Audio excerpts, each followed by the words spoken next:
Lots of conversations about immigrants and refugees, and sometimes it's the same thing and sometimes it's not. And that is a very strange way to start the show. Obviously, I'm here, and that was funky, but what that would say, if it was operating correctly, is welcome to My State of Mind. I am Dan York, and the show is called Dan York's State of Mind. How are you on this Monday? Are you tryptophan recovered yet? Are you still feeling like, if you have another slice of turkey, you're just going to... Terry Gorman is my guest, old friend. I think he thinks I'm his nemesis, but that's okay. We'll figure that out as we go. He has been a almost one-man show at some days, trying to battle for what he thinks is the right argument for immigration in the state. Runs Rhode Islanders for Immigration Law Enforcement, and he shall join us in this segment. But first, let us check the rundown and just tickle a couple of thoughts here that are on my state of mind. It is Cyber Monday, and what was really interesting to me, especially after we had Susan Hogan talk to us about Black Friday last week, is that Black Friday is starting to lose. Look at the headline here. Online traffic now is big time today. You still might literally have your laptop going while you're watching the show, buying something, ordering something. We have now flipped past. More people are literally using the computer versus walking into the store. Jill Wagner of Money Matters comments. Americans are expected to spend $3 billion in online shopping today, 12% more than last Cyber Monday. This year, an increase in online shopping overall is taking a bite out of Black Friday. A National Retail Federation survey found that more people shopped online than in stores over this long holiday weekend. Now, what's interesting is that when they match convenience and price, it certainly will beat inconvenience in price. And I don't care what you knuckleheads out there who love the Black Friday experience tell me that it's a great time, and getting up at 3 in the morning to get online, to get into the store is an experience that's spiritual. Oh, please. It takes, allegedly there's some Christ and Christmas in this whole equation that I don't get. But it is nice to see, and I'm told, I was on the golf course on Friday. I played 27 on Friday because it was warm. Ha, ha, ha, ha. But I'm told the Black Friday pace in most places was actually casual. I think that's a good thing. You know what's a good thing, too? They got a fire deal in Coventry. Oh, my goodness. At least one fire district has finally figured it out. The headline comes, a 3-year deal. That's the whole district, by the way. That's the whole doggone fire station right there. And Frank Palin, who's been an often guest on this show, told the WPR Morning News today that, well, he was all aflutter about it.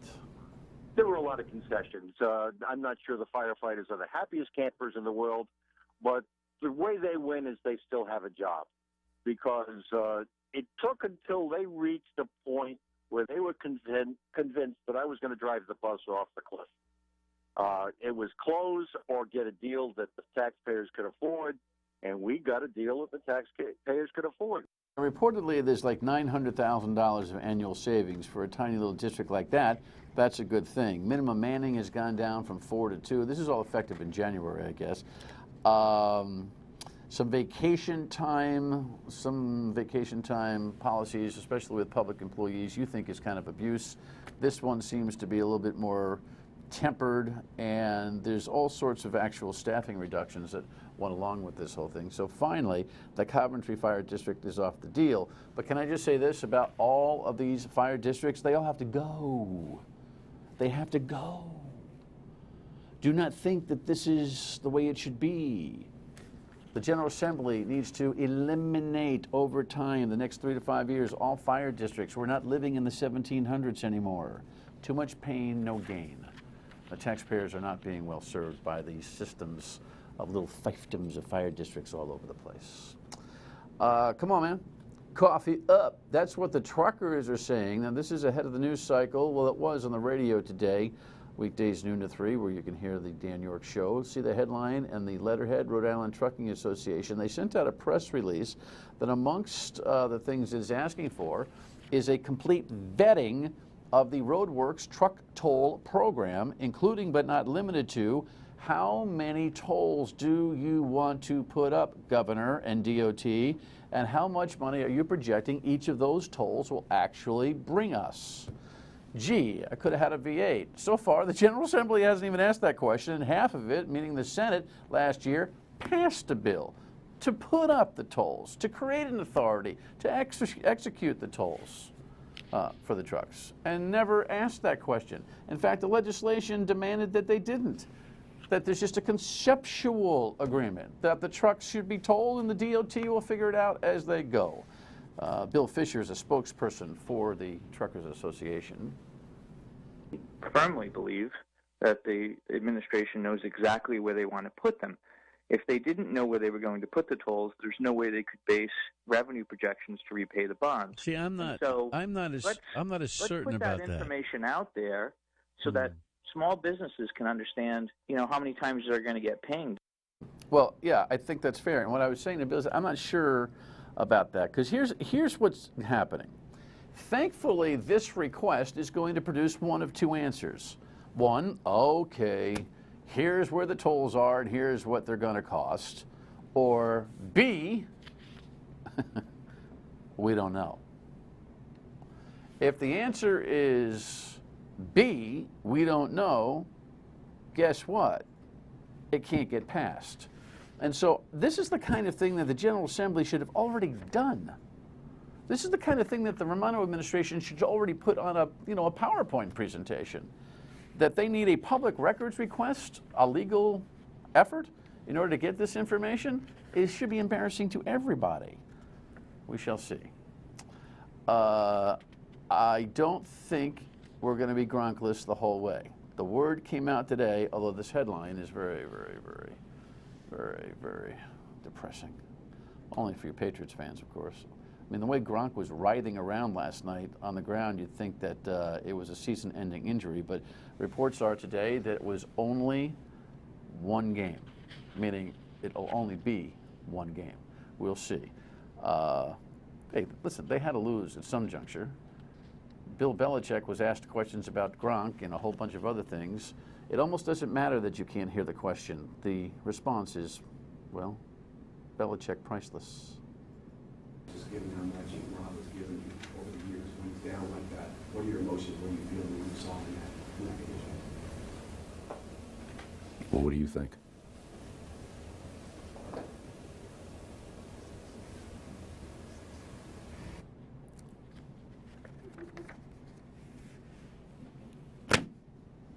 You know what? I had a whole big essay.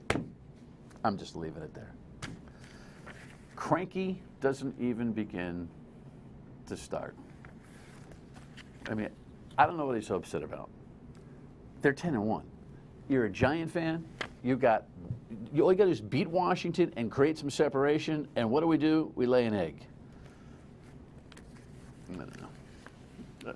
Bill Belichick is certainly not going to be a host at a restaurant when he retires. I don't. Can we move along? Next item. You remember last week there was this,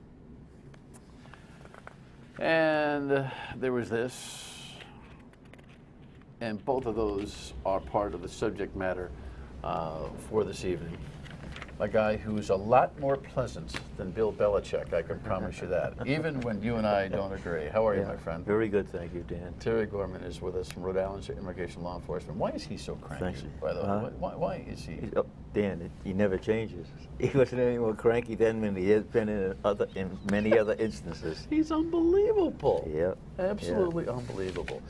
So, look, you're still at it, and I'm glad that you're at it, because if your voice is lost, the whole pendulum will collapse. There are things that you and I can have friendly disagreements on inside the immigration conversation, but the whole thing is going to collapse. There's a whole bunch of momentum I know that you have a problem with. And I want to show you, Laura, can we, I want to start here. So last week there was this immigration protest. We want our driver's licenses. Jenner, the governor, had promised, there you go, Laura is on her game tonight, had promised driver's licenses for illegal immigrants during the campaign, and they're just asking to make good on the promise. You handed that full screen to, what, a state official who poo-pooed it, Tell me yeah, that. Tell me yeah. that story. Well, that was one of the things prior to the election, Dan.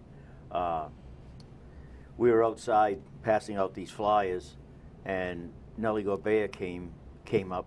It was Our new Secretary of State. the new secretary. Well, she wasn't at that time. Oh, okay. This didn't happen last week. This happened. No, this happened some time ago. Okay. We've been passing these out on a regular basis, though. The elephant in the room, illegal immigration, the elephant in the room, free childbirth, driver's licenses, Rhode Island sanctuary state, in-state tuition, free K-12 education, E-Verify, all of that. Yes. It's all the elephant in the room. You Yeah. want people to understand that. Exactly. I wish people would just pay attention. We've been doing this now. This will be our 10th year, and I think for the most part it falls on. If there's 1 million people in the state of Rhode Island, probably 40 to 50,000 listen, and the rest of them turn a deaf ear.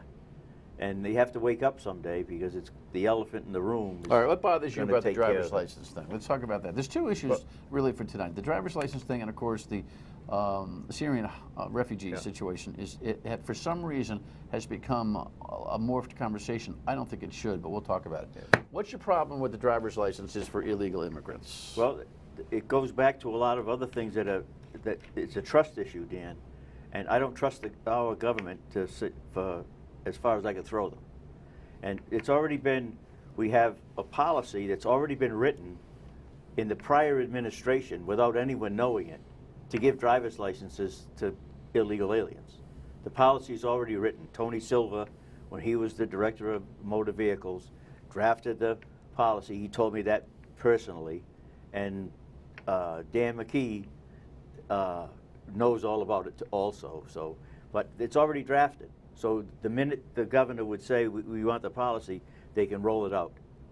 But it happens that the same DMV admits that there are between 18,000 and 25,000 illegal aliens that will be eligible for driver's licenses the day that they put that out.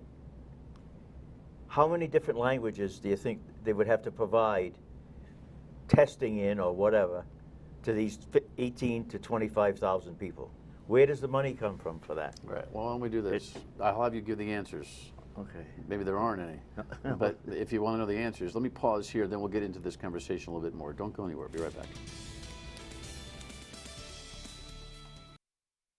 We want the president pass this executive order, because we really need for our kids, for our parents, for everybody, for the immigrant people here.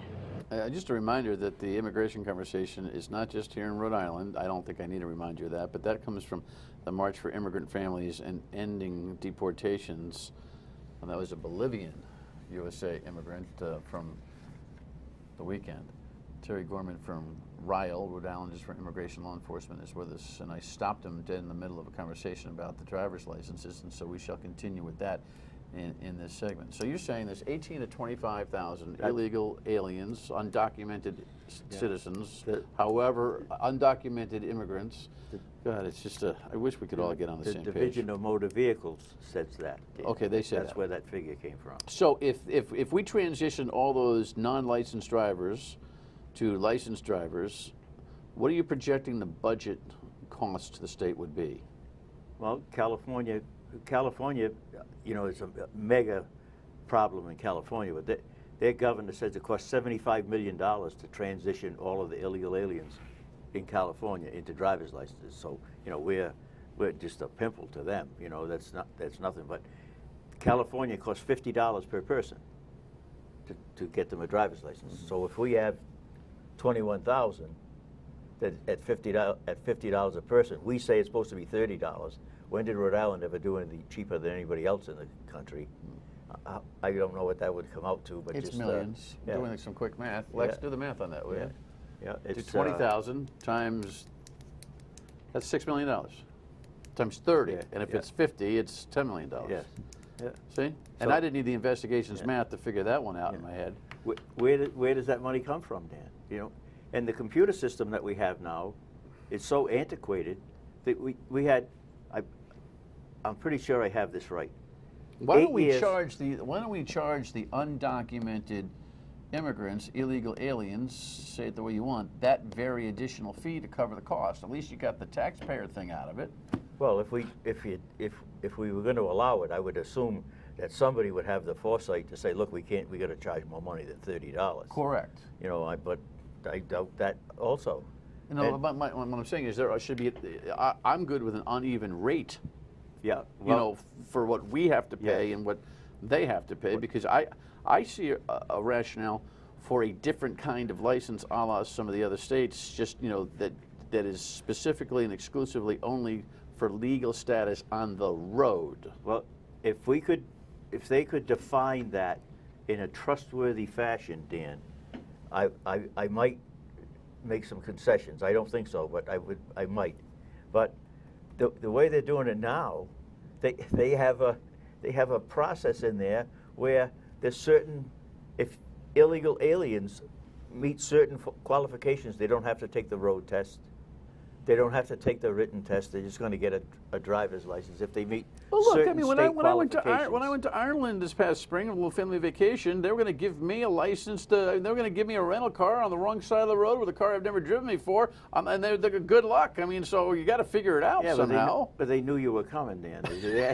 They were prepared for that. You didn't see them telling all the people about the guy driving on the wrong side of the road. Seriously, if you're a licensed driver in your own country or your own country, it's an international kind of courtesy that you can drive anywhere else. Exactly. If you come here in a legal fashion, and if you don't come here in a legal fashion, we don't know who you are. We don't know anything about you.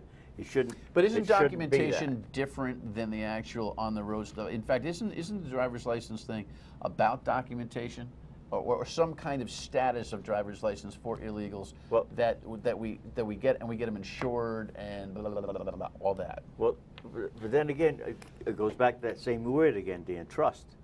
So if you're an illegal alien, and say you're up at the State House, this drives me crazy. They're hiding in the shadows. We go to the State House. There's 30 illegal aliens standing in front of all the legislatures, telling them we're illegal. We drive to work every day, so that means that's against the law. They're working, that's against the law, and the bleeding heart senators are up there crying about how oppressed these illegal aliens are in the state of Rhode Island. You know, it makes no sense when it comes to that.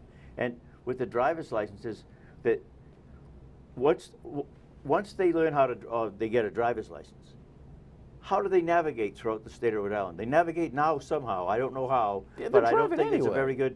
I don't think it's very good. But Dan, just look at this. This relates to your hometown. This is the school system in Cumberland, Rhode Island. Yeah. They deal with languages. Providence deals with 50. Cumberland deals with 25. So imagine this now in the illegal alien population, because they all could potentially be speaking these languages. Afrikaans, Arabic, Branda, Chinese, Creole, French, German, Gujarati, Hindi, Indonesian, Italian, Malayalam, Maharithi. Press 17 for this. Yep. Press 18 for that. Press 21 for this. Have you ever heard They're of the going to have language? to take it in one of the basic 3 languages that are offered, right? English, Spanish, and what else do we offer? Italian now. Somebody just demanded a driver's license test in Spanish. Well, Italian and Spanish are very like romance languages. They're like the same. Yeah, so. But when they do this, Dan, where are the interpreters going to come from to deal with this? That if Dorcas International has 5,000 clients, how many interpreters do you think they have on staff to deal with 5,000? I don't know. 50. 50 for 5,000. We're talking about average 21,500 illegal aliens coming for driver's licenses. Right. That's 4 times as many. So that means that state would have to hire 200 interpreters at the DMV to deal with those languages. Well, you keep battling. I don't think you're going to win this one. Well, one thing that the governor said that I have to agree with is that she thinks we should postpone it and it should be dealt with through the legislature. So let's take our chances and see what happens when they bring driver's licenses up again in the legislature. Well, that's the smartest thing that's something anybody you and I say. can agree with. This should be deliberated with public hearings and with people giving input to their legislators so they stay on the record and not hide behind a governor's executive order. Exactly. All right, when we come back, let's talk 100%. about the refugees. Stay with us. I fear we'll do the wrong thing, which is to play into the hands of Daesh by closing the door. If we do that, we validate their thesis that this is a war on Islam, that we are part of a religious war, which is not our intent and never has been, whatever mistakes we've made. I fear we may not be true to our standards as Americans. Chaz Freeman, senior fellow at Brown, former ambassador, was here a while ago talking about Syrian refugees. You're not mixing the Syrian refugee conversation into this into this stuff, are you? By no means. No. It's I've already at the State House the other day. I went to the second not rally. It was a press conference, but I attended that, and there were many more people at the first one than there was. The first one was we need to take the refugees. The second one was the Republicans, for the most part, who were saying, letter to the governor, please don't.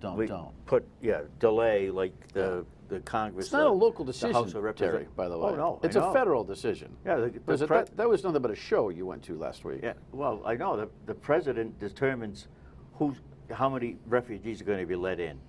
Then what happens is there are 9 organizations across the country that are paid to resettle these refugees. So one of them happens to be the Catholic Bishops Association, and it comes right down to Providence. They have their own. But what happens is they determine how many are going to each state. So that number of refugees, whatever was determined, would come here. In Rhode Island, Dorcas International and the Catholic Diocese of Providence determine where the refugees are going. So if there happens to be a house for sale next to Dan York, and this refugee family with 7 children comes in, they determine that refugee family could go and live next door to you. And you don't have any control over that. And but the governor doesn't either. Oh, right, correct. You're not mixing the issues, though. No, not at all. Not at all. Let me tell you this. You're not standing as one of those people that are ringing radio shows screaming about how we can't let a single refugee in, are you? I haven't called yet. I'm asking. No, I don't think we should let any of those refugees in, period. I think that what they should do, what the House of Representatives said, was to put a delay on it. And again, trusty little card here, the first word on my card is trust. Again, and I don't trust the federal government. The head of the FBI and the head of the CIA have said there's no possible way we can properly vet the refugees coming from from Syria and those places. There's no possible way. We have a visa waiver program that lets millions move back and forth. It's much more risky. You had 7 European citizens that opened up fire in Paris. Yeah, I know. This is a non-starter.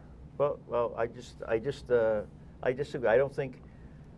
Again, when I say trust, this is just an example, Dan, of what I don't like. That when Chafee was the governor. Oh, you know what? Do you remember what he said? I don't know. Hurry, I have to go. He said, I've talked to we haven't talked to anyone in the federal government about accepting unaccompanied alien children. Gina said the same thing. Chafee got 150 of them when he said we haven't talked to anybody. Come back. We'll talk more. I'll be right back. If you think the conversation about refugees and illegal aliens or undocumented immigrants is frustrating, how about climate change? Maybe I'll bring Terry back for that tomorrow. You want to do that, Terry? No thanks. No thanks? That's tomorrow on Dan York's State of Mind. See you on the radio at noon. Bye.